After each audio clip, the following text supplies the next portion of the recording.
Salut à tous, j'espère que vous allez bien.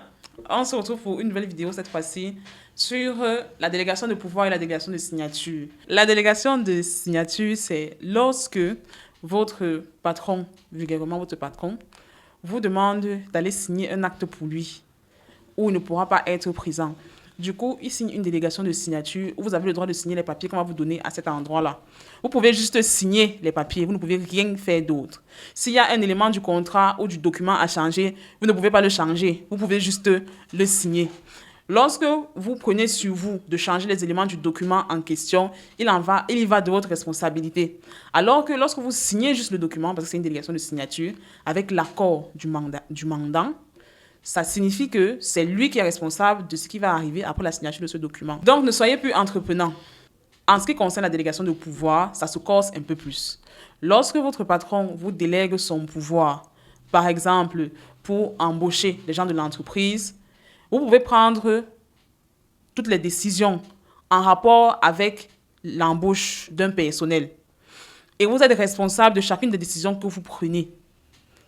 Donc, si vous agissez mal dans ce cas, le mandant ne sera plus responsable.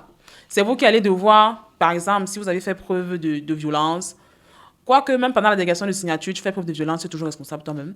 Mais si vous avez fait preuve peut-être d'abus de pouvoir, d'intimidation, de corruption, c'est vous qui êtes responsable de tout ce qui va arriver. Ce n'est pas le mandant. Donc, il faut faire attention dans ce cas. Lorsqu'on vous délègue un pouvoir ou une signature, il faudrait réellement demander en quoi ça consiste, le papier sur lequel vous allez signer, les pouvoirs que vous avez et les actes que vous allez poser.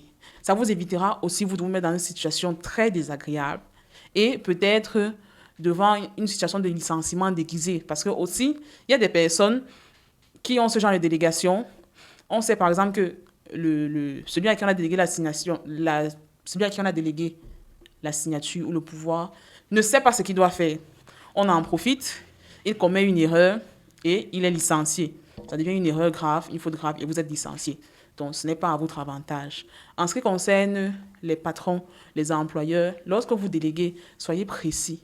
Parce qu'il y a des documents où on retrouve délégation de signature, délégation de pouvoir mélangées. Mais lorsque vous parlez à l'employeur en question, il vous explique ce qu'il voulait et vous comprenez que non, ce n'était pas la délégation de pouvoir, c'était la délégation de signature. Mais il a tellement mal orienté le document, il a tellement mal rédigé que ça devient autre chose, quelque chose de très ambigu, qui lorsqu'il ira même peut-être pour un litige social devant les responsables en question, il n'est pas certain de gagner. J'espère que vous avez appris dans cette vidéo. On se retrouve très prochainement pour une nouvelle vidéo.